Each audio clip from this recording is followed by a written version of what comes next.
तो प्रकृति की पूजा ये मानव स्वभाव है। सदियों से मानव प्रकृति की पूजा करता रहा है और प्रकृति के साथ अगर आप एकात्म होके रहें तो ज़्यादातर समस्याओं का समाधान हमें वहीं पे मिल जाता है। नहीं होना चाहिए, गरबा को बिजनेस नहीं बनाना चाहिए, और जो बेयर मिनिमम कंट्रीब्यूशन हो वो तो होना ही चाहिए। लोग कंट्रीब्यूट नहीं करेंगे, पैसा कहाँ से आएगा?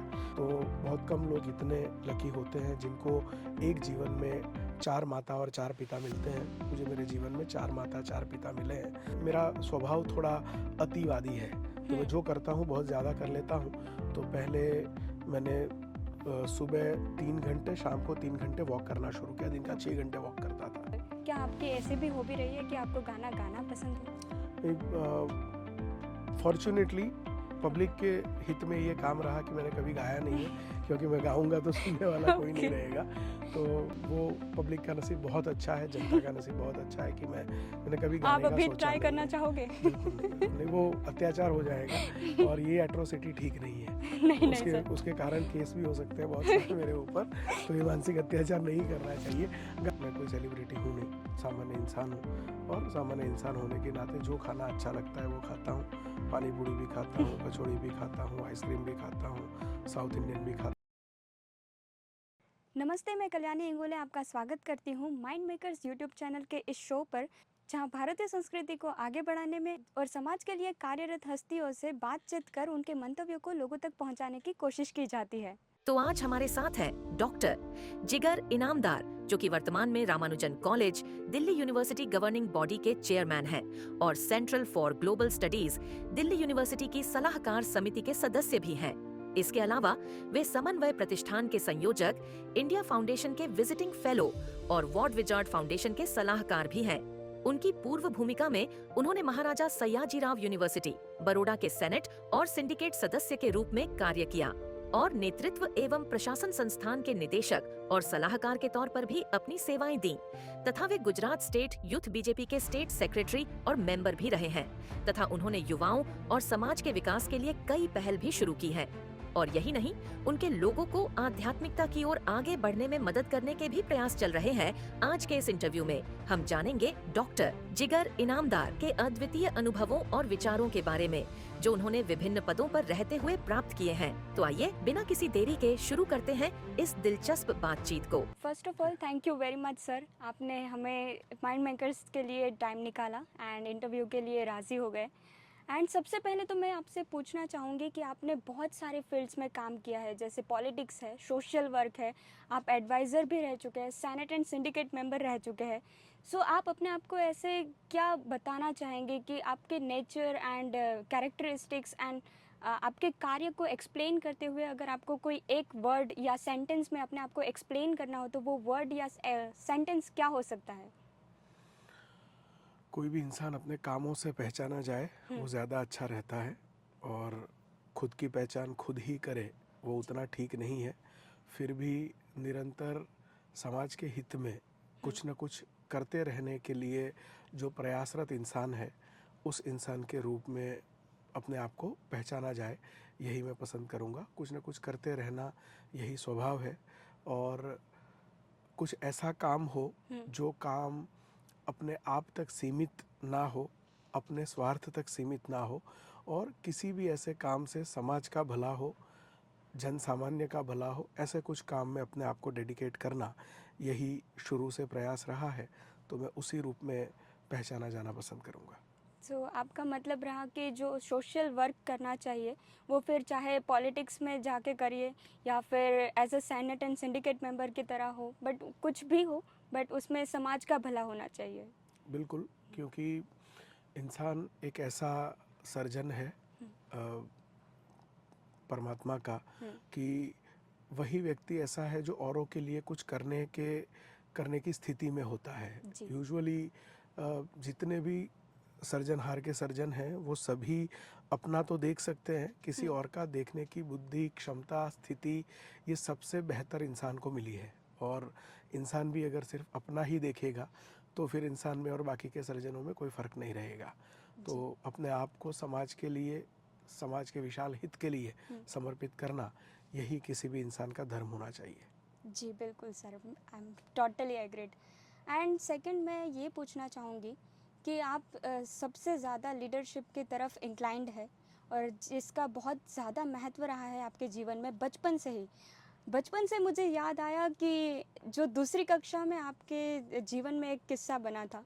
दूसरी कक्षा में ही आप लीडरशिप पाने के लिए या फिर अपने स्कूल के सरपंच के जीएस के जो इलेक्शंस होते हैं उसमें कॉन्टेस्ट में भाग लेने के लिए आप अपने टीचर्स से लड़ पड़े थे। सो एक्चुअल में हुआ क्या था सर? बहुत इंटरेस्टिंग स्टोरी लग रही है मुझे ये। बेसिकली जो स्कूल्स होती हैं उसमें स्कूल के जनरल सेक्रेटरी होते हैं, स्कूल का स्टूडेंट एसोसिएशन होता है। जो गांव में स्कूल होती है, जो प्राथमिक शिक्षण जहाँ पे प्रोवाइड किया जाता है, जिला शिक्षण समिति के अंतर्गत ये स्कूल्स आती है।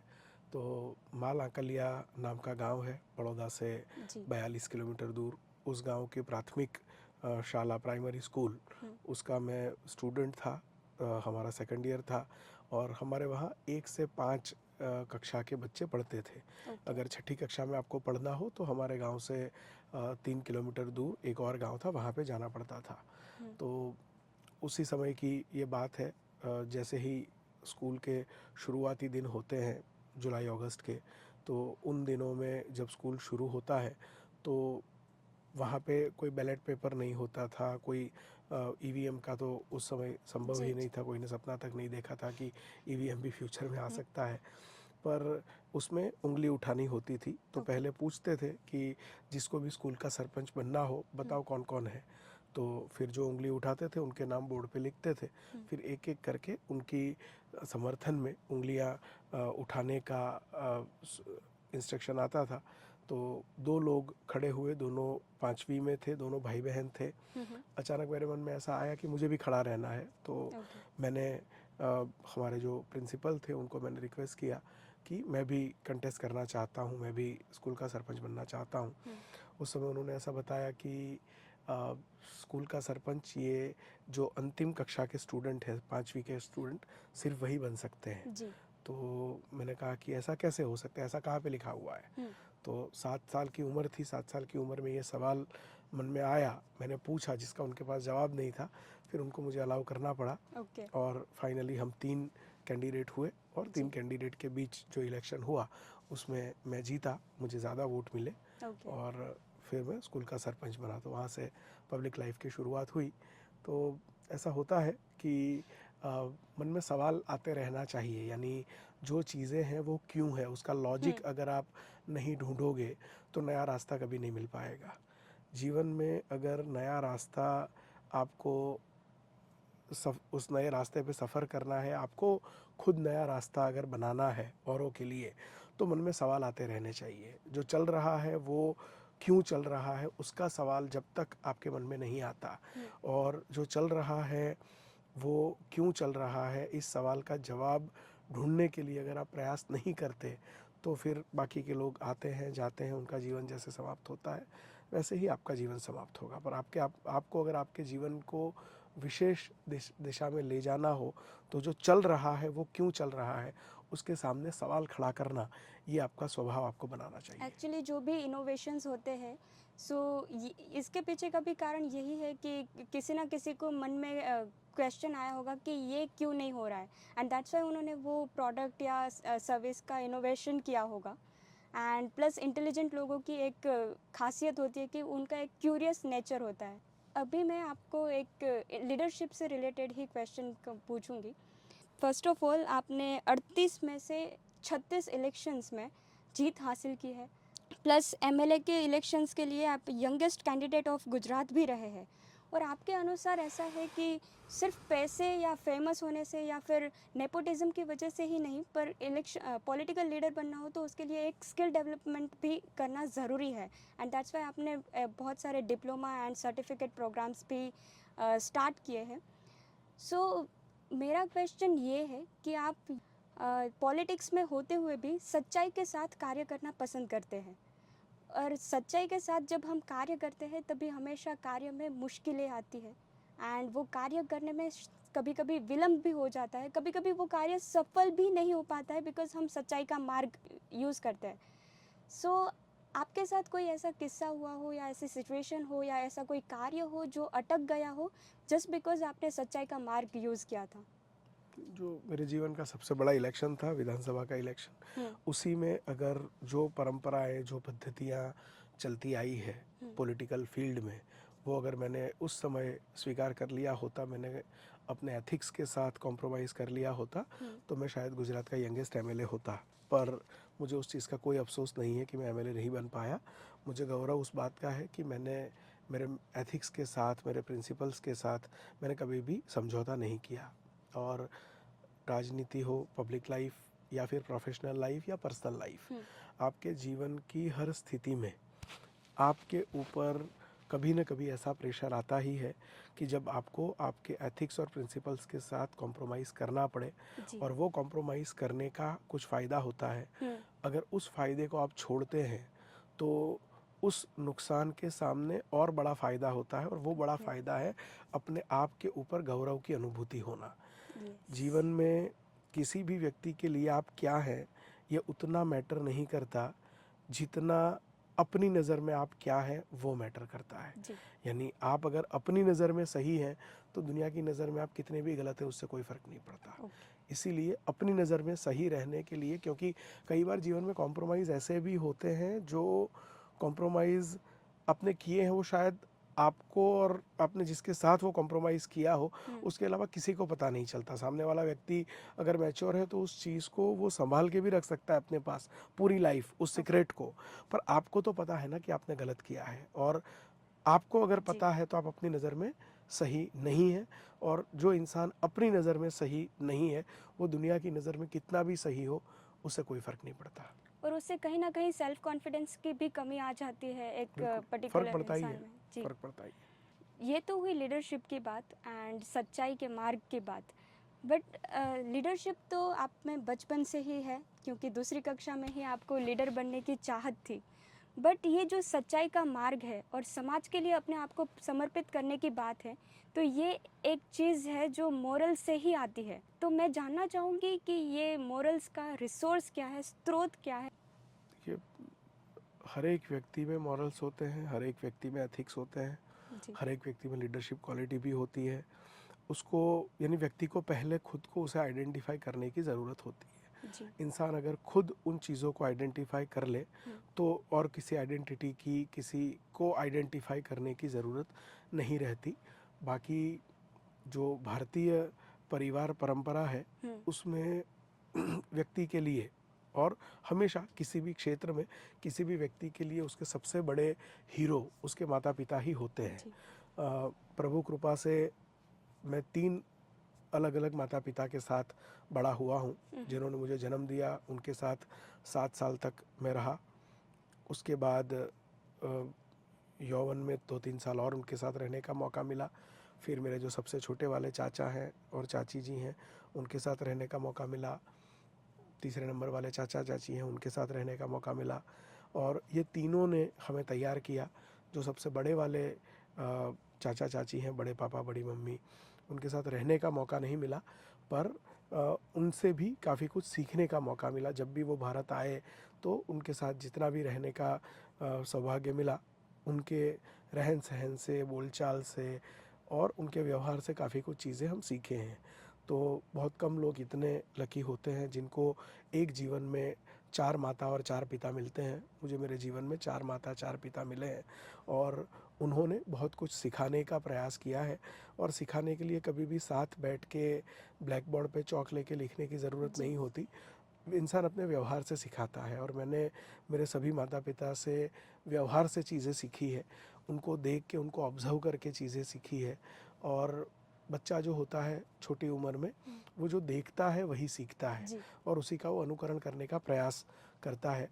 प्रभु कृपा से मेरे घर का वातावरण उस प्रकार का रहा कि बहुत छोटी उम्र से, बहुत बचपन की उम्र से मैंने सारी चीज़ों को ऑब्जर्वेशन से सीखने का प्रयास किया, और मुझे हमेशा सीखने जैसी चीज़ें ही सीखने को मिली।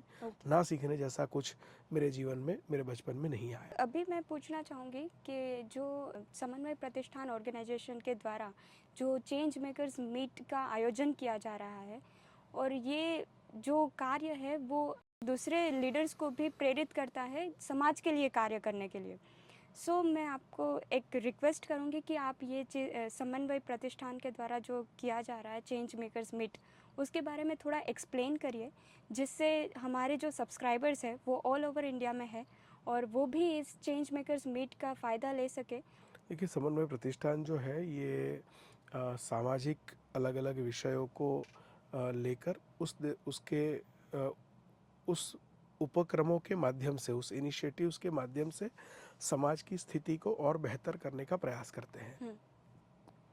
बहुत सारे प्रकल्पों के अलावा एक नया प्रकल्प जो 20-21 जुलाई को अहमदाबाद में कार्यक्रम के रूप में संपन्न हुआ, वो कार्यक्रम था गुजरात चेंज मेकर्स मीट। ये गुजरात का पहला चेंज मेकर्स मीट था।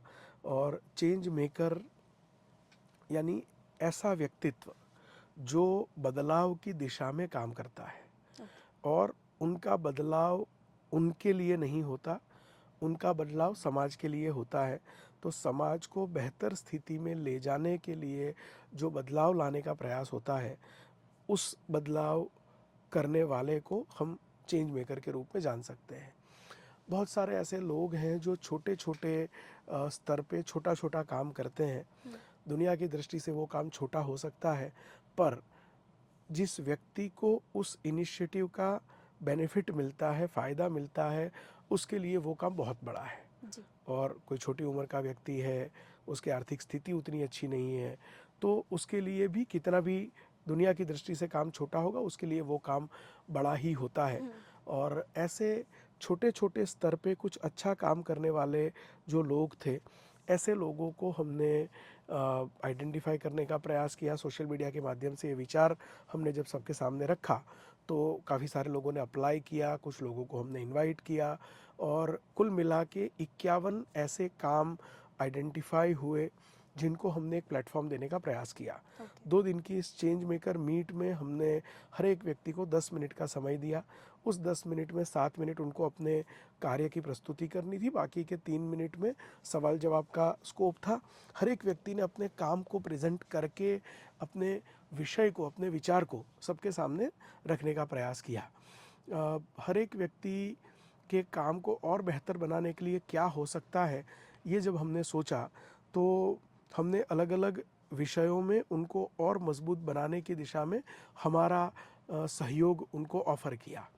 और अंतिम दिन आदरणीय सुरेश प्रभु जब आए थे, तो आदरणीय सुरेश प्रभु जी के शुभ हस्तों से हमने गुजरात चेंज मेकर मीट के समारोह में Gujarat change makers network launch किया।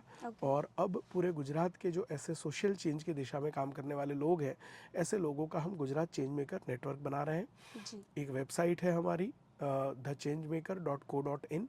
इस वेबसाइट पे जो वेरीफाइड काम हैं, ऐसे कामों को हम वहाँ पे स्थान देने का प्रयास करेंगे और ऐसे सभी कामों को एक प्लेटफॉर्म पे लाने का हम प्रयास करेंगे। सिमिलरली एक प्रेरणा यात्रा हम दिसंबर या जनवरी से शुरू करने का सोच रहे हैं। पूरा गुजरात जो है 33 ज़िले हैं, इस 33 ज़िलों के गुजरात को हमने 9 क्लस्टर्स में डिवाइड किया है। और 9 क्लस्टर में हर महीने एक क्लस्टर में जाना, हर महीने के दूसरे शुक्र शनि रवि 3 दिन के लिए उस क्लस्टर में जाना और उस क्लस्टर में जो अच्छे काम हो रहे हैं उस कामों को नज़दीक से देख के, समझ के, उससे प्रेरणा लेने का प्रयास करना। इसीलिए हमने इसका नाम प्रेरणा यात्रा रखा है। और 1 साल में गुजरात के 9 क्लस्टर हम कंप्लीट करेंगे। उसके बाद एक आध महीने में ऐसा कर सकते हैं कि पूरे गुजरात के ऐसे अनआइडेंटिफाइड जो काम हैं, जो चेंज मेकर्स हैं, उनकी एक पूरे गुजरात की यात्रा भी हो सके। और अगले वर्ष फिर और नए कामों को ढूंढने के लिए, समझने के लिए जा सकते हैं, दूसरे स्टेट में जा सकते हैं। ऐसा एक प्रयास है, ऐसा एक प्रयोग है। जो अलग अलग काम करने वाले लोग हैं उनको वेब पेज प्रोवाइड करना, उनका सोशल मीडिया ठीक करना, उसके लिए उनको ट्रेनिंग देना, प्रॉपर कंटेंट तैयार करना और उनका रजिस्ट्रेशन, उनका सर्टिफिकेशन, ऐसे बहुत सारे एक सोशल कॉज को एग्जीक्यूट करने की दिशा में बहुत सारे स्टेप्स होते हैं। ये सारे स्टेप्स के बारे में उनको अवगत कराना और उनको अवगत कराते हुए उनको एक सपोर्ट सिस्टम प्रोवाइड करना, ये गुजरात चेंज मेकर्स नेटवर्क का उद्देश्य रहेगा और आने वाले समय में हम इस दिशा में काम करने का प्रयास करेंगे, जिससे जो युवा हैं, जो व्यक्तिगत रूप से छोटे छोटे काम करते हैं, संस्थागत रूप से छोटे छोटे काम करते हैं, उनको अपना काम पूरी दुनिया के सामने प्रस्तुत करने का मौका मिलेगा। बहुत सारे लोग ऐसा काम करते हैं, मैं ये नहीं कहता कि हम पहले हैं। द बेटर इंडिया नाम की एक वेबसाइट है, जी, वो ऐसे ही अच्छे कामों को आइडेंटिफाई करके अपनी वेबसाइट पे स्थान देते हैं। तो मेरा कोई दावा नहीं है कि जो कुछ मैंने बताया आपको इस इंटरव्यू में कैमरे के सामने, तो ये सारे काम करने वाले इस पृथ्वी पे हम पहले हैं, ऐसा नहीं है। बहुत सारे लोगों ने हमसे पहले भी काम किया है। और एक राजस्थान कबीर यात्रा नाम से एक इनिशिएटिव चलता है, वो कबीर साहब के ज्ञान को लोगों तक पहुंचाने का प्रयास करते हैं। IIM के अनिल गुप्ता जी हैं, वो शोध यात्रा के माध्यम से लोगों को जो ग्राउंड रियलिटी है उससे कनेक्ट करने का प्रयास करते हैं। हमारे ही एक चेंज मेकर अलग अलग नदियों के साथ जुड़ी हुई प्रेरणा यात्रा का आयोजन करते हैं, श्री नितिन टेलर। उन्होंने तापी प्रेरणा यात्रा, नर्मदा प्रेरणा यात्रा, साबरमती प्रेरणा यात्रा, ऐसे कई सारे काम उन्होंने भी किए हैं। तो हर एक व्यक्ति का काम करने का उद्देश्य अलग हो सकता है, पद्धति अलग हो सकती है। हमारा उद्देश्य ये है कि जिनको समाज कल्याण में अपना जीवन समर्पित करना है या समाज कल्याण के लिए कुछ न कुछ कंट्रीब्यूट करना है, वो एग्जिस्टिंग काम करने वाले लोगों को नज़दीक से देखें, समझें, जानें और उनसे इंस्पायर हो, उनसे प्रेरणा वो ले पाए। इसीलिए हर एक छोटे काम करने वाले व्यक्ति के पास हमें पहुंचना है और उनसे प्रेरणा लेनी है। इसलिए हमारी ये प्रेरणा यात्रा है। हमारी पद्धति कुछ और हो सकती है, पर अंत में सभी व्यक्तियों का हेतु एक ही है, समाज का कल्याण। हमसे पहले जिन्होंने किया है वो भी समाज के कल्याण के लिए काम कर रहे हैं, हम भी उसी दिशा में काम कर रहे हैं और हमारे बाद जो करेंगे वो भी समाज कल्याण के लिए ही काम करने वाले हैं। किसी का काम छोटा हो सकता है, बड़ा हो सकता है, कद के आधार पे। नीयत कभी छोटी या बड़ी नहीं होती, नीयत सच्ची हो सकती है या खोटी हो सकती है। तो सबकी नीयत अच्छी है, सच्ची है, हमसे पहले काम करने वालों की भी और हमारे बाद काम करने वालों की भी। यही मान के आगे उन्होंने जो किया होगा उससे हम प्रेरित होने का प्रयास करेंगे और आने वाले लोगों के लिए एक नई प्रेरणा छोड़ के जाएंगे। और ये प्रेरणा जो आप लेने जाते हो उससे उनको भी बहुत ज़्यादा बेनिफिट होंगे, क्योंकि वो जो स्तर पे काम कर रहे हैं उनको एक बड़ा स्तर मिलेगा, क्योंकि सोशल मीडिया के थ्रू या फिर वेबसाइट के थ्रू या रजिस्ट्रेशन करवाने से उनको काफ़ी सारे बेनिफिट्स हो सकते हैं, उनको फाइनेंशियली भी हेल्प हो सकती है। दैट्स वाई उनका भी ग्रो होगा एंड आपको भी प्रेरणा मिलेगी। So that's a win win situation sir. So by the way, like आप कल्चरल कैपिटल ऑफ गुजरात से बिलोंग करते हैं, वडोदरा सिटी से बिलोंग करते हैं, और वडोदरा सिटी में माना जाता है कि गरबा की शुरुआत ही वडोदरा से हुई है। और अभी नवरात्रि का सीज़न, फेस्टिवल आने ही वाला है और जो माता की आराधना होती है नवरात्रि में गरबा के थ्रू, सो अभी उसको कमर्शलाइज़ किया जा रहा है। जैसे कि आपने देखा ही है यूनाइटेड वे ऑफ गरबा या फिर लक्ष्मी विलास पैलेस में अगर गरबा गाने या खेलने जाना हो, सो 4 से 5 हज़ार के पासेस हमें ख़रीदने पड़ते हैं। सो आपका क्या विचार है इस विषय पर, क्योंकि आप कल्चरल चीज़ों में भी बहुत ज़्यादा इन्वॉल्व्ड है। हम जब छोटे थे तो बड़ौदा में उसे शेरी गरबा कहा जाता है। मेरा घर जो है वो महावीर स्वामी की पोल है, मामा की पोल है, गरबी वहाँ भी पे कहा है। जाता है शायद। हाँ, तो वहाँ पे शेरी गरबा होता था। और शेरी गरबा जो होता था उसमें जो भी हमारी शेरी है, हमारी पोड़ है, उस पोड़ के हर एक घर में जाके 51 रुपये, 101 रुपये कॉन्ट्रीब्यूशन लिया जाता था। गरबा खेलने का पैसा नहीं होता था, पर वहाँ पे जो गाने के लिए वृंद आता है उसको मानधन देना पड़ता है, साउंड सिस्टम होती है, लाइट होती है, तो वो पूरा हमारा खर्चा शायद 10,000 रुपये में हो जाता होगा और वो 10,000 रुपये वहीं से मैनेज हो जाते होंगे। अब शेरी गरबा बहुत कम बचा है, राजमहल रोड पे होता है, बाकी की जगह पे होता है। अब कोई भी काम जब होगा उसके पीछे का खर्च भी तो होगा। यानी मान लीजिए यूनाइटेड वे या लक्ष्मी विलास पैलेस का हेरिटेज गरबा या वडोदरा नवरात्रि फेस्टिवल, जितने भी बड़े बड़े गरबा आयोजक हैं, मैं ऐसा मानता हूं कि वो लोग घर में पैसा ले जाने के लिए ये एंट्री फीस नहीं रखते हैं। यानी हमारे वहाँ एक फैशन है कि जो काम फ्री में होता है वो अच्छा होता है और जहाँ पैसा लिया जाता है तो पैसा लेना पाप है। अगर यूनाइटेड वे की आप साउंड सिस्टम देखोगे या जो भी ये बड़े बड़े ग्राउंड्स में जो गरबा होता है, उस गरबा में लाइट का खर्चा, साउंड का खर्चा, जो वहाँ पे गाने के लिए बजाने के लिए आते हैं उनका खर्चा, मंडप डेकोरेशन का खर्चा, ये सारी व्यवस्थाओं में खर्चा कितना होता होगा और वो खर्चा वो लोग कहाँ से लाएंगे। तो अगर कोई व्यक्ति को 9 दिन तक रोज़ 3 घंटे 4 घंटे 5 घंटे गरबा जाके खेलना है, उसके लिए उनको कुछ कंट्रीब्यूट करना पड़े फाइनेंशियली, तो उसमें समस्या क्या होनी चाहिए। और अगर नहीं कंट्रीब्यूट करना है तो आप घर पे खेल सकते हो, रिकॉर्डेड गरबा भी अवेलेबल है, आप अपनी शेरी में खेल सकते हो, अपने गार्डन में खेल सकते हो।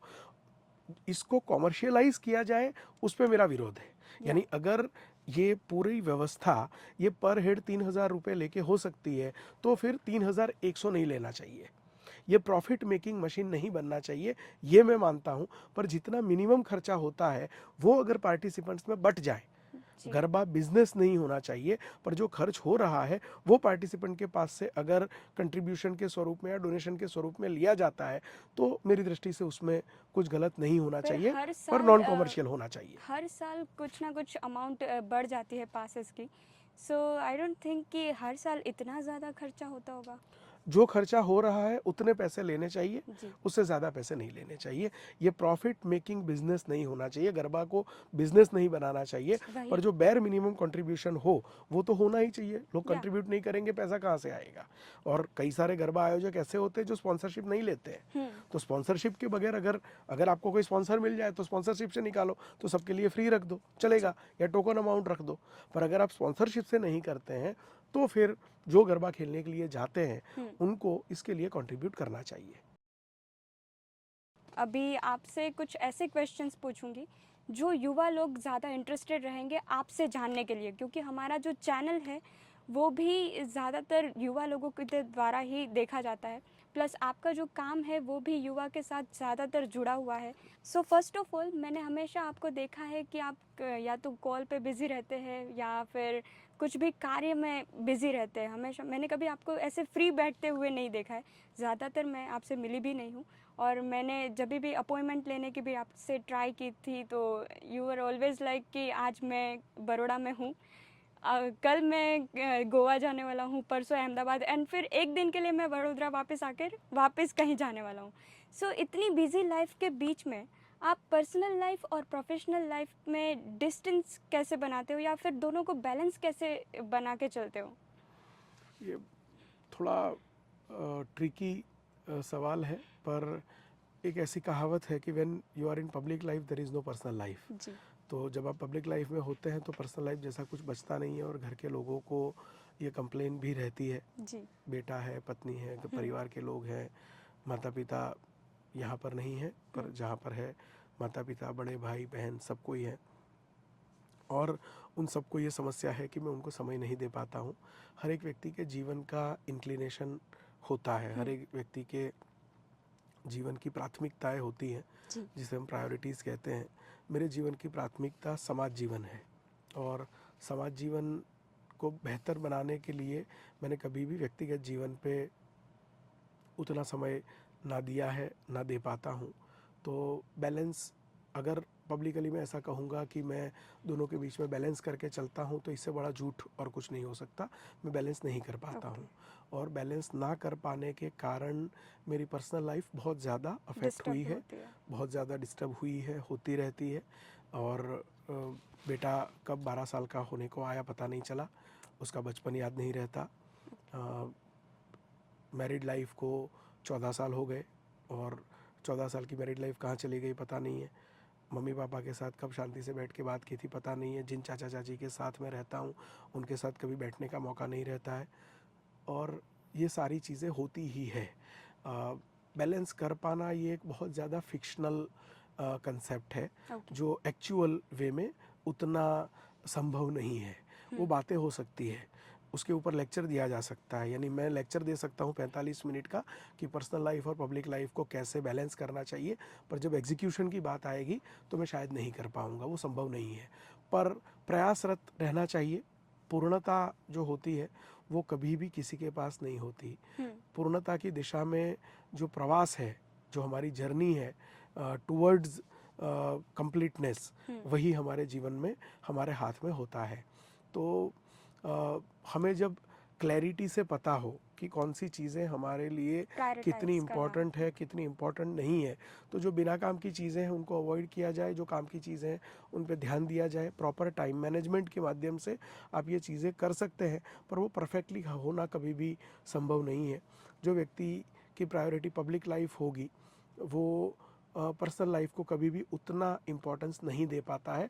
कोई कितना भी दावा कर ले, मेरी public life more than 37 years है, यानी 7 साल की उम्र में पब्लिक लाइफ मेरी शुरू हुई थी, ऐसा मैं अगर मान लूँ तो 37 साल की पब्लिक लाइफ में ये मेरा एक्सपीरियंस है। तो जो सवाल है आपका, उसका सच्चा जवाब ये है कि मैं नहीं मैनेज कर पाया हूँ, नहीं बैलेंस कर पाया हूँ, और उसका मुझे अफसोस है। जीवन में मुझे कोई चीज़ का अफसोस नहीं है। ऐसा दंभ करना, ऐसी हिपोक्रेटिक बात करना वो भी ठीक नहीं है। मुझे जीवन में बहुत सारी चीज़ों का अफसोस है। उसमें से सबसे बड़ा अफसोस ये है कि मेरे माता पिता, मेरा परिवार, पत्नी, बेटा, सभी लोगों को जो वो मिनिमम डिजर्व करते थे उतना भी मैं उनको नहीं दे पाया हूँ। सो अगर आपके पास घर पे समय देने के लिए भी टाइम नहीं बचता है, सो आई डोंट थिंक कि आप कभी एंटरटेनमेंट के टुवार्ड्स भी जाते होंगे। एंड वो तो अभी साइड में ही रखते हैं एंटरटेनमेंट, बट ऐसा भी होता है कि जब आप फ्री बैठे हो या थोड़े समय के लिए कुछ काम में व्यस्त ना हो, तो आपके दिमाग में हमेशा कुछ ग्रो करने के लिए या कुछ नया प्रोजेक्ट स्टार्ट करने के लिए आइडियाज़ आते रहते हैं। सो अगर आप थोड़ी देर के लिए भी फ्री नहीं रहेंगे तो फिर आपको आइडियाज़ कैसे आते हैं, या कुछ भी नया करने के लिए या नया प्रोजेक्ट स्टार्ट करने के लिए? कि इसका कोई प्री डिफाइंड प्रोसेस नहीं होता। और जहाँ तक एंटरटेनमेंट की बात है, तो एक समय ऐसा था जब रिलीज़ होने वाली हर मूवी में देखता था, ओके। और पिछले कुछ वर्षों से वो संभव नहीं हो पा रहा है। फिर भी ट्रैवल करने के समय पे, मैं ट्रैवल करने के टाइम पे पढ़ नहीं पाता हूँ। ओके। बहुत सारे लोग होते हैं, इंटेलेक्चुअल लोग होते हैं, जिनके हाथ में हमेशा किताब होती है, और वो फ्लाइट में बैठे, ट्रेन में बैठे, एयरपोर्ट पे बैठे वो पढ़ते रहते हैं। जी। मैं नहीं पढ़ पाता हूँ। ओके। उस समय मैं सोच पाता हूँ चीज़ों को। तो मोबाइल के अंदर नोट्स का जो फोल्डर है उसको ओपन करके जब भी ऐसे विचार आते हैं, जब मैं अकेला उसी समय पे ज़्यादातर रहता हूँ, कि जब मैं फ़्लाइट पे, एयरपोर्ट पे फ़्लाइट का वेट कर रहा हूँ या फ़्लाइट में बैठा हूँ, या फिर उस समय में मैं कुछ गाने सुनता हूँ या डाउनलोड करके रखी हुई कोई वेब सीरीज़ देखता हूँ। जी। तो अभी भी मूवीज़ देखना, वेब सीरीज़ देखना मुझे उतना ही पसंद है। समय नहीं मिल पाता है, पर जब समय मिलता है तो मैं कंटिन्यूअसली, यानी मिर्ज़ापुर 3 रिलीज़ हुई तो ओके। जिस दिन रिलीज़ हुई उसी दिन पूरी रात बिंज वॉच। कंप्लीट उसको देखना, वो मेरी इच्छा हमेशा होती है। जी। पूरा हर इच्छा पूरी नहीं होती, यानी बहुत सारी वेब सीरीज़ ऐसी है जो नहीं देख पाया हूँ, पर वो भी अच्छा लगता है। मूवीज़ देखना भी अच्छा लगता है, पर उसका समय सेट करना पड़ता है। पहले ऐसा होता था कि कभी भी हो जाता था। जहाँ तक अच्छे विचारों का सवाल है, वो कहीं पे भी आ सकते हैं, जी। और वो विचार जब मन में आए उस समय उसको कहीं ना कहीं लिख लेना वो ज़रूरी है। नहीं, एक ऐसी डायरी है मेरी छोटी सी, जो डायरी में सारी चीज़ें मैंने लिख के रखी हुई है।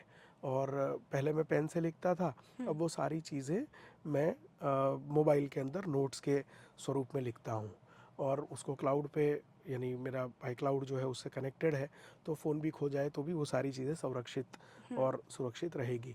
तो विचार जब भी आए उसको लिख लेना चाहिए, कहीं ना कहीं लिख लेना चाहिए। सो मेरा थर्ड क्वेश्चन ये रहेगा कि जैसे लाइक हम कोई बड़ा कार्य कर रहे होते हैं, जैसे आप समाज के लिए कार्य कर रहे हैं, और उसके लिए आपको सबसे पहले स्वस्थ रहना बहुत ज़रूरी है। और स्वस्थ रहने के लिए फिज़िकल एंड मेंटल दोनों हेल्थ को बैलेंस बना के अच्छे से रखने के लिए हमें कुछ ना कुछ एक्सरसाइज या प्राणायाम, योगा, कुछ चीज़ें करनी पड़ती है, एक्टिविटीज़ में इन्वॉल्व होना पड़ता है। सो ऐसी कोई एक्टिविटी जो आप करते हैं और आप सजेस्ट करना चाहेंगे युवा को कि वो भी करें? पहले मैं कुछ नहीं करता था, जी। और इसी कारण से मेरा वज़न भी 100, 110, 115, 120 तक जाता रहता था, शेयर बाज़ार की तरह, कभी बहुत ज़्यादा। पर आफ्टर कोविड मैंने वॉक शुरू किया, जो कि मुझे करना पड़ा। जी। यानी I am a diabetic since 2012, तो 12 साल से डायबिटीज़ है। डायबिटीज़ लाइफस्टाइल और स्ट्रेस के कारण डेवलप हुआ है, मेरे परिवार में किसी को नहीं है। तो मेरा प्रथम अवसर है कि जिसमें डायबिटीज़ मेरे घर में मेरे माध्यम से आया है। और कोविड के समय डायबिटिक होने के कारण सिचुएशन थोड़ी ज़्यादा क्रिटिकल थी, और उस समय शरीर ठीक करना पड़ेगा, वो एक कंपल्शन आया। तो उस कंपल्शन के बाद मेरा स्वभाव थोड़ा अतिवादी है, तो मैं जो करता हूँ बहुत ज़्यादा कर लेता हूँ। तो पहले मैंने सुबह 3 घंटे, शाम को 3 घंटे वॉक करना शुरू किया। दिन का 6 घंटे वॉक करता था। ओके। फिर 6 घंटे में से 4-4 घंटे पे आया। फिर मैंने जिम शुरू किया, तो सुबह 2 घंटे जिम और शाम को 2 घंटे वॉक। उसके बाद मैंने बैडमिंटन शुरू किया, तो सुबह 5:30 उठ के 6 से 8 मैं 2 घंटे जिम करता था, 8 से 10 2 घंटे बैडमिंटन खेलता था, और रात को सोने से पहले 2 घंटे मैं वॉक करता था। तो 6 घंटे का मेरा वर्कआउट होता था, और उस वर्कआउट के कारण मेरा वज़न कंट्रोल में आया, फिटनेस मुझे फील होने लगी, पर घुटनों में दर्द शुरू हुआ। तो 6 घंटे का मैंने 4.5 घंटे लाने का प्रयास किया। तो 1.5 घंटा वॉक, 1.5 घंटा बैडमिंटन, 1.5 घंटा जिम। पिछले 1.5 साल से ये सारी चीज़ें बहुत ज़्यादा इरेगुलर हुई है।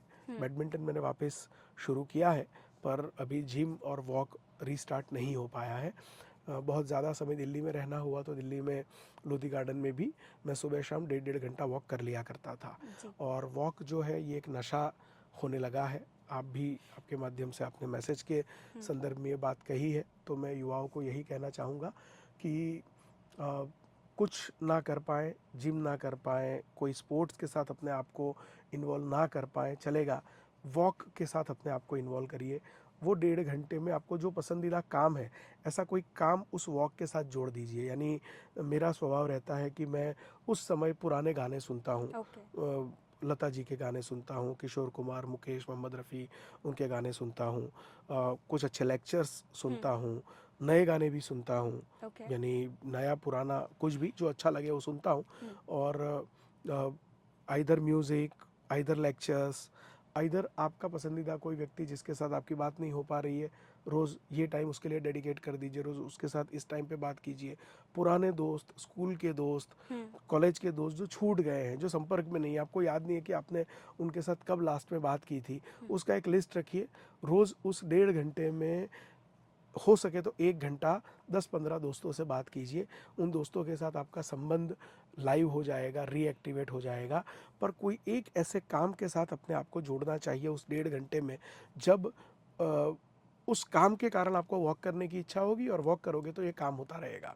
और जिम के अंदर इतना ध्यान रखना चाहिए कि जो स्टेरॉइड्स वाला जिम है, जो बॉडी बिल्डिंग वाला जिम है, उससे दूर रहना चाहिए। क्योंकि जितनी अच्छी बॉडी बनती हुई हमको दिखती है, स्टेरॉइड्स बंद करने से, अलग अलग प्रकार के पाउडर्स बंद करने से, वापस वो बॉडी उससे जो थी उससे ख़राब हो जाती है। बॉडी को कभी भी जो नेचुरल चीज़ें हैं उसके अलावा कोई और चीज़ों की आदत नहीं डालनी चाहिए। सो फिटनेस के प्रति जागरूक रहना ज़रूरी है। मेडिटेशन कर सकते हैं, इससे बेहतर और कुछ नहीं है। मैं बहुत लंबे समय तक नियमित रूप से मेडिटेशन करता रहा हूँ, बट अनफॉर्चुनेटली मेडिटेशन का अभ्यास छूट गया है, और अब मैं पिछले कुछ समय से मेडिटेट नहीं कर पाता हूँ। तो मैं वापस उससे रिकनेक्ट करने का प्रयास करता हूँ। विपासना नियमित रूप से जाता था, पिछले लंबे समय से विपासना नहीं जा पाया हूँ। तो विपासना जाता था, उसके कारण मेडिटेशन की एक आदत रहती थी। योग, प्राणायाम और कुछ ना कर पाए, सूर्य नमस्कार, अगर हम 13 सूर्य नमस्कार सुबह शाम 2 टाइम अगर कर लेते हैं, उससे बड़ी और कोई एक्सरसाइज नहीं है। बट दिन के मिनिमम 3 घंटे आपकी साइकोलॉजिकल और फिजिकल फिटनेस के लिए आपको देने चाहिए। अगर ये नहीं देंगे, लंबी इनिंग नहीं खेल पाएंगे। जैसे आपने अभी बात की थी गानों की, पुराने गानों की, लता जी एंड किशोर जी की बात की, तो जैसे आपका एक हॉबी है शायद लिसनिंग टू सॉन्ग्स, बट क्या आपकी ऐसी भी हॉबी रही है कि आपको गाना गाना पसंद हो? फॉर्चुनेटली पब्लिक के हित में ये काम रहा कि मैंने कभी गाया नहीं है, क्योंकि मैं गाऊंगा तो सुनने वाला कोई नहीं रहेगा। तो वो पब्लिक का नसीब बहुत अच्छा है, जनता का नसीब बहुत अच्छा है कि मैंने कभी आप गाने का अभी सोचा ट्राई नहीं करना है। चाहोगे? बिल्कुल नहीं, वो अत्याचार हो जाएगा, और ये एट्रोसिटी ठीक नहीं है। नहीं सर। उसके कारण केस भी हो सकते हैं बहुत सारे मेरे ऊपर। तो ये मानसिक अत्याचार नहीं करना चाहिए। गाना सुनना अच्छा लगता है, वहाँ तक ही अपने आप को सीमित रखे, वो ज़्यादा ठीक है। सो ये तो बात हुई फिज़िकल एंड मेंटल हेल्थ के बारे में, पर हमें साथ ही में स्पिरिचुअल एनर्जी और इमोशनल एनर्जी को भी बैलेंस बना के चलना होता है। और उसके लिए मैंने सुना है कि आपने ऑलरेडी एक बार पूर्ण माँ नर्मदा जी की परिक्रमा कर ली है, और उत्तर वाहिनी परिक्रमा करने के लिए आप लोगों को प्रेरित भी करते हैं, प्लस उन स्पॉन्सर भी करते हैं। सो इसके बारे में आप कुछ बता सके तो, लाइक आप जब परिक्रमा कर रहे थे तभी क्या अनुभूति हुई, और परिक्रमा करने के बाद आपके लाइफ में क्या क्या चेंजेस आए, अगर इसके बारे में आप थोड़ा प्रकाश डालें तो अच्छा रहेगा। कि नर्मदा जी पूरे विश्व में सिर्फ एक ऐसी नदी है कि जिसकी पैदल परिक्रमा होती है। जी। नर्मदा जी के अलावा किसी भी नदी की परिक्रमा नहीं होती है। बहुत वर्षों पहले, सदियों पहले नर्मदा जी की परिक्रमा प्रारंभ हुई होगी। पता नहीं कितने हजार, कितने लाख, कितने करोड़ लोगों ने परिक्रमा की होगी, पर कलयुग में नर्मदा जी की परिक्रमा ये सबसे कठिन तप माना गया है। और वर्तमान समय में प्रायश्चित के लिए इससे बड़ा प्रायश्चित कोई नहीं हो सकता। हम जाने अनजाने में जीवन में बहुत गलतियां करते हैं। वो गलतियां पाप के स्तर की भी हो सकती है, और अगर वो एक्चुअल गलती नहीं है तो वैचारिक गलतियां भी हो सकती है। जीवन में जो गलतियां हुई है उस गलतियों को समझने के लिए और उस गलतियों के प्रायश्चित के रूप में माँ नर्मदा जी की परिक्रमा करनी चाहिए, ऐसा मैंने सोचा था। और यह भाव विपासना के दौरान हुआ। गुरु लीलामृत का पाठ मैं और मेरी पत्नी करने के लिए गए थे मेरे जन्मदिन पर। तो उस पाठ को करते हुए ये एक क्लैरिटी आई कि परिक्रमा करनी है, और प्रभु कृपा से नर्मदा जी का आदेश हुआ और 2018 में 7 मार्च से 2 जून 88 दिन तक मेरी ये परिक्रमा चली। कुल मिला के 3000 के आसपास किलोमीटर्स की ये परिक्रमा है। और उसमें आपको संन्यास लेना होता है, संन्यास्त जीवन व्यतीत करना होता है। ज़मीन पे बैठना, ज़मीन पे खाना, भिक्षा मांग के खाना खाना, ये सारे उसके नियम हैं। लिखित कुछ नहीं है, परंपराएं हैं, चलती रहती है। तो वो परिक्रमा हुई। उसी परिक्रमा में उत्तर वाहिनी परिक्रमा को होते हुए मैंने देखा, और वापस आने के बाद ज़्यादा से ज़्यादा लोग, क्योंकि पूर्ण परिक्रमा करना सबके लिए उतना संभव नहीं होता, पर उत्तर वाहिनी परिक्रमा में पूर्ण परिक्रमा का फल माना गया है। इसीलिए उत्तर वाहिनी परिक्रमा के लिए सबको ले जाने का, प्रेरित करने का प्रयास करता हूँ। स्पॉन्सर मैं करता हूँ ऐसा नहीं कह सकता, बहुत सारे लोगों का उसमें कुछ न कुछ कंट्रीब्यूशन होता है, कुछ कंट्रीब्यूशन मेरा भी होता है, सबका होता है। तो प्रकृति की पूजा ये मानव स्वभाव है। सदियों से मानव प्रकृति की पूजा करता रहा है, और प्रकृति के साथ अगर आप एकात्म होके रहें तो ज़्यादातर समस्याओं का समाधान हमें वहीं पे मिल जाता है। इसीलिए नर्मदा जी की छोटी परिक्रमा, बड़ी परिक्रमा, जो भी आप करो वो आपको प्रकृति के और नज़दीक ले जाती है। और जो स्पिरिचुअलिटी है, जो आध्यात्मिकता है, ये आध्यात्मिकता धर्म से काफ़ी अलग है। जो धार्मिक विधि विधान है वो अलग है, और आध्यात्मिकता अलग है। आध्यात्मिकता में व्यक्ति अपने आप के साथ जुड़ने का प्रयास करता है। धर्म में वो किसी भगवान के साथ जुड़ने का प्रयास करता है, और सभी भगवान सम्मानीय हैं। मैं खुद भी कोई भगवान में मानता हूँ, आप भी मानते होंगे, कोई भी मान सकता है। पर भगवान को मानने से पहले अपने आप को जानना ज़रूरी है। पहले खुद को जाने, फिर भगवान को माने। खुद को अगर आप नहीं जान पाते, भगवान को मानने का कोई मतलब नहीं है। बड़ा त्रिपुंड लगा के या बड़ा त्रिपुंड लगा के मंदिर में जाना, या बड़ी वाली टोपी पहन के मस्जिद में जाना, हर रविवार चर्च में जाना, ये सारी चीज़ें बेकार है अगर आप अच्छे इंसान नहीं हैं। अगर आप स्पष्ट रूप से अपने आप के साथ नहीं जुड़ पाते तो किसी भी गुरुजी के साथ जुड़ना, किसी भी मंदिर, मस्जिद, चर्च, गुरुद्वारे के साथ जुड़ना, ये सारी चीज़ें व्यर्थ हैं। पहले अपने आप को ठीक करना पड़ेगा, अपने आप को उस लायक बनाना पड़ेगा कि जब आप किसी धार्मिक स्थल में एंटर हो पाओ। किसी धार्मिक स्थल में एंटर हो पाने की पात्रता ये पैसा नहीं होता। किसी भी धार्मिक स्थल में एंटर होने की पात्रता ये व्यक्ति की आंतरिक शुद्धि होती है। आप अंदर से शुद्ध नहीं है तो आप कितने भी अच्छे कपड़े पहनो, कितने भी अच्छे बन के कहीं पे भी घूमो, उसका कोई मतलब नहीं है। आंतरिक शुद्धता यही अध्यात्म है। आंतरिक शुद्धता की व्याख्या क्या होगी सर? मतलब अगर पहचानना हो कि कैसे हम आंतरिक शुद्धता ला सकते हैं तो? आंतरिक शुद्धता ये वैचारिक शुद्धता है। व्यावहारिक शुद्धता किसी भी व्यक्ति में गलती व्यवहार में आती है, और व्यवहार से पहले विचार में आती है। गलत विचार ना आए, आंतरिक शुद्धता है। और अगर हमने गलत कुछ कर दिया तो उसका हमें एहसास हो, ये आंतरिक शुद्धता है। हमने किसी के साथ गलत किया, उसका हमें अफसोस हो, वो आंतरिक शुद्धता है।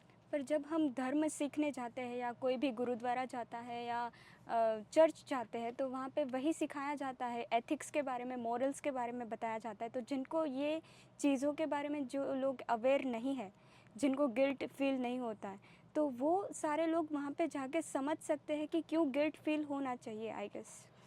आप अच्छा पढ़ो, अच्छा देखो, किसी भी धर्म संप्रदाय में आप जाओ, किसी के भी साथ जुड़ो, किसी गुरु के साथ जुड़ो, पर मूल विषय जो है वो आंतरिक शुद्धता का है। गलत करना नहीं, हो जाए तो उसको रिपीट नहीं करना, जी। उसका अफसोस हो और क्षमा मांगी जाए। सच्चे मन से उसकी क्षमा मांग के अपने आप को हम प्रायश्चित की दिशा में ले जाएं। यही आंतरिक शुद्धता है, और आंतरिक शुद्धता अगर स्पष्ट है तो आगे और कुछ करने की ज़रूरत नहीं होती। Okay sir, would like to ask something regarding आपकी फूड डाइट से रिलेटेड कोई क्वेश्चन। हमेशा हमने देखा है कि जो भी सेलिब्रिटीज़ होते हैं सो उनका एक पर्टिकुलर सॉर्ट ऑफ डाइट होता है, और जैसे कि आपने बताया कि आप डायबिटिक है, सो आपका कुछ ऐसा डाइट है, क्योंकि आपको हमेशा ट्रैवल करते रहना होता है, तो आपका कोई ऐसा कंफर्ट फूड की अगर कुछ भी ना हो या फिर बाहर का ही खाना हो तो मुझे पर्टिकुलर ये डिश हो तो बस काम चल जाएगा मेरा? मेरे लिए खिचड़ी जी। सबसे ज़्यादा इम्पोर्टेंट है। जीवन में कुछ मिले ना मिले, खिचड़ी मिल जाए तो सब कुछ मिल जाने के बराबर है। और बाकी मैं ऐसा कोई स्ट्रॉन्ग स्ट्रिक्ट डाइट फॉलो नहीं करता हूँ। आइडियली करना चाहिए, जी। पर मैं कोई सेलिब्रिटी हूँ नहीं, सामान्य इंसान हूँ। और सामान्य इंसान होने के नाते जो खाना अच्छा लगता है वो खाता हूँ। पानी पूड़ी भी खाता हूँ, कचौड़ी भी खाता हूँ, आइसक्रीम भी खाता हूँ, साउथ इंडियन भी खाता हूँ, नॉर्थ इंडियन भी खाता हूँ। जो अच्छा लगे वो शाकाहारी खाना पर खाता मैंने हूँ। सुना है कि आप डेली आइसक्रीम खाना पसंद करते हैं, अच्छा इवन लगता इफ है, हैविंग धीरे धीरे डायबिटीज। बंद करने का प्रयास कर रहा हूँ। पता नहीं कब बंद हो पाएगा, पर वो नहीं खाना चाहिए, फिर भी मैं जी। खाता हूँ, वो हकीकत है। Okay sir, thank you very much, आपने इतना समय दिया। एंड प्लस एक लास्ट हमारा एक क्वेश्चन रहेगा कि हमारा जो माइंड 365 चैनल है और वो माइंड मेकर्स से जुड़ा हुआ है। सो माइंड मेकर्स बेसिकली 4 भाग में डिवाइडेड है, जिसमें सबसे पहला है mind 365 channel, YouTube channel. Second है माइंड बुक, जिसका हम हर वर्ष एक नया एडिशन आता है, उसके बारे में जो भी डिटेल्स है वो डिस्क्रिप्शन बॉक्स में दी जाएगी। एंड थर्ड है mind.net वेबसाइट, जहाँ पे रिटन फॉर्मेट में न्यूज़ डिलीवर की जाती है। एंड फोर्थ है एक माइंड क्विज़, जिसमें history, politics, Jio politics and entertainment, sports से रिलेटेड क्वेश्चंस होते हैं, और वो क्विज़ के हम देखते हैं जिसको भी ज़्यादा नंबर आते हैं उनको प्राइज़ दिया जाता है। सो हमारा एक मोटिव यही है कि माइंड मेकर्स है, लाइक भारतीय पर्सपेक्टिव से हम न्यूज़ को डिलीवर करते हैं, और भारतीय संस्कृति को बढ़ावा देने के लिए हमारी कहीं ना कहीं कोशिश होती है। सो आपका क्या ऐसा कोई आइडियोलॉजी हो जो आप युवा को देना चाहते हो, या फिर कोई एक माइंडसेट हो जो आप युवा को बताना चाहते हो कि वो अपने आप में कल्टीवेट कर सके, कोई ऐसी हैबिट हो जो आप अपने दर्शकों को देना चाहते हो कि जिससे उनकी लाइफ में कुछ ना कुछ ग्रो हो, वो अपनी लाइफ में ग्रोथ पा सके? तो सोशल मीडिया का ज़माना है, जी। इसमें लोग अंधी दौड़ दौड़ रहे हैं। जी। हमारे पास कुछ इन्फॉर्मेशन आया और उस इन्फॉर्मेशन को विदाउट वेरिफिकेशन हमने आगे भेज दिया। हमें जल्दी ये होती है कि ये इन्फॉर्मेशन देने वाले हम पहले इंसान होने चाहिए, पर आपको पता नहीं है कि अगर वो इन्फॉर्मेशन वेरीफाइड नहीं है तो वो इन्फॉर्मेशन किसी का नुकसान कर सकती है। जिस प्रकार से विदाउट वेरिफिकेशन कुछ फॉरवर्ड नहीं करना चाहिए, विदाउट वेरिफिकेशन कुछ मान भी नहीं लेना चाहिए। जी। कई बार कानों से सुनी हुई बात, आंखों से देखी हुई बात गलत हो सकती है, और जब तक वेरिफिकेशन को 4 जगह पे चीज़ को वेरीफाई करने का आप स्वभाव नहीं बनाएंगे, समस्याएं रहेगी। एक सिंगल मैसेज मैं आज के दिन आपके माध्यम से देना चाहूँगा, वो यही कि कभी भी झूठ का साथ मत दो। ओके। अगर आपको पता है कि ये बात गलत है तो उसको गलत कहने की हिम्मत रखो। अगर ये बात सही है उसका झंडा हाथ में लेने की हिम्मत रखो। गलत और सही का डिफरेंस समझो और समझाओ। विदाउट वेरिफिकेशन कुछ मानो मत, विदाउट वेरिफिकेशन कुछ आगे भेजो मत। इतना करने से, सत्य के साथ रहने से बहुत सारी समस्याओं से हम दूर रह सकते हैं। ये पूरा विश्व आज सोशल मीडिया के माध्यम से और इन्फॉर्मेशन के अतिरेक के माध्यम से त्रस्त है। जी। चारों तरफ से इतनी सारी इन्फॉर्मेशन आती है, उस इन्फॉर्मेशन को समझना, क्या सच्चा क्या झूठा, ये मानना, ये बहुत मुश्किल होने लगा है। और इसीलिए हमें हमारा स्वभाव ऐसा बनाना चाहिए कि हम विदाउट वेरिफिकेशन कुछ ना माने, विदाउट वेरिफिकेशन कुछ आगे ना भेजें। अगर किसी की बात सच्ची है उसको सपोर्ट करें, अगर किसी की बात गलत है उसको क्रिटिसाइज़ करें। इतनी नैतिकता, इतनी हिम्मत अगर हम हमारे जीवन में ला सकते हैं तो हमारा मानव जीवन सार्थक है, ऐसा मैं मानता हूँ। Thank you very much sir, आपने हमें इतना टाइम दिया एंड आपने पूरे अपने सच्चाई के साथ सारे क्वेश्चंस के आंसर किए।